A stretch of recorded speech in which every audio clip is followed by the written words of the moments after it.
Assalamualaikum warahmatullahi wabarakatuh. Saya Alda Melika dari Fakultas Hukum kelas B1 semester 8. Saya akan menjawab soal dari Bapak dosen pengampu Bapak Zainal Arifin selaku pengampu dosen mata kuliah Hukum Media. Soal-soal ini terkait dari pertemuan keempat. Soalnya ada dua. Yang pertama yaitu mengapa pers perlu diatur atau mengapa ada hukum pers. Ya, pers perlu diatur karena tujuan utama dari undang-undang tentang ketentuan-ketentuan pokok pers ini ialah untuk memberikan jaminan hukum kepada pers nasional agar dapat menjalankan fungsinya dengan sebaik-baiknya dan dapat melaksanakan tugas kewajibannya serta menggunakan hak-haknya. Landasan hukum penyusunannya adalah pembukaan Undang-Undang Dasar 1945, Pasal 5 JO, Pasal 20 Undang-Undang Dasar 1945, Pasal-pasal 28 dan Pasal 33 Undang-Undang Dasar 1945. Keputusan Sidang Pers Ketetapan MPRS nomor 2 MPRS 1960 Lampiran A tentang penerapan massa dan ketetapan MPRS nomor 32 MPRS 1966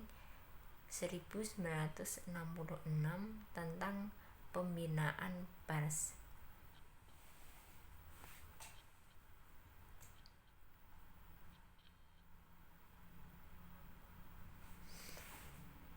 Di dalam undang-undang ini dicantumkan tentang kebebasan pers yang menyatakan dan menegakkan kebenaran dan keadilan yang berhubungan erat dengan keharusan adanya pertanggungjawab kepada Tuhan Yang Maha Esa, kepentingan rakyat dan keselamatan negara, kelangsungan dan penyelesaian revolusi hingga terwujudnya ketiga kerangka tujuan revolusi, moral dan tata susila dan bertanggung jawab kepada kepribadian bangsa.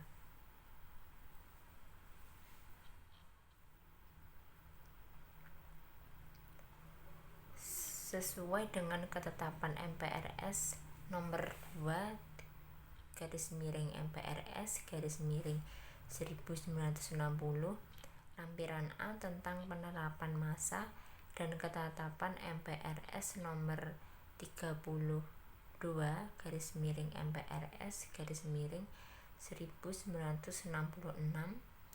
tentang pembinaan pers, maka pembinaan tersebut dilakukan oleh pemerintah bersama-sama dengan perwakilan pers dalam bentuk Dewan Pers.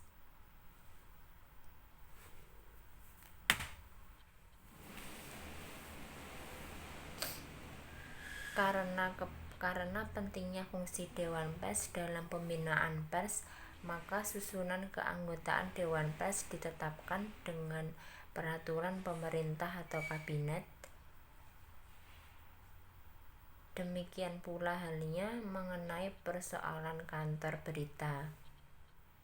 Berdasarkan ketentuan tentang kebebasan pers, maka sensor pers dan pemberedelan terhadap penerbitan pers tidak boleh diadakan.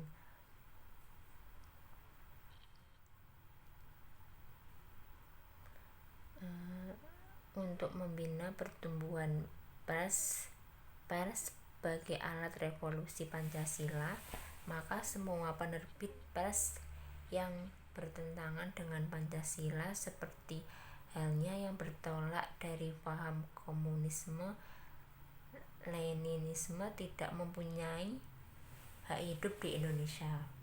Soal yang kedua, mengapa perlu ada reformasi hukum pers di Indonesia? Jawaban dari soal nomor kedua, reformasi pada bidang pers ditujukan agar kehidupan pers di Indonesia benar-benar memperoleh kebebasan. Langkah pertama untuk memulai kebebasan pers di Indonesia adalah dengan mencabut aturan surat izin usaha penerbitan pers atau SIUPP.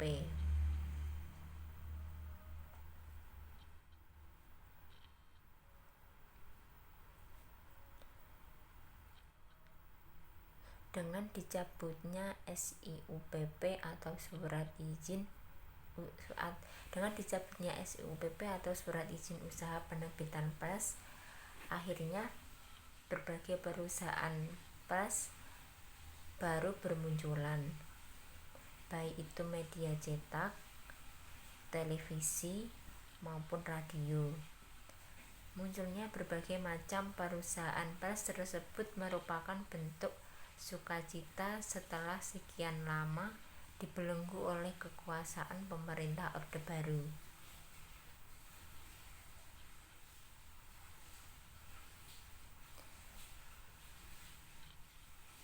Selain dicabutnya SIUPP atau surat izin usaha penerbitan pers, upaya lainnya adalah penghapusan Departemen Penerangan. Seperti yang telah dijelaskan sebelumnya, bahwa Departemen Penerangan di era pemerintahan Orde Baru memiliki kekuatan yang luar biasa untuk menekankan pengatur pers. Sekian dari saya. Wassalamualaikum warahmatullahi wabarakatuh.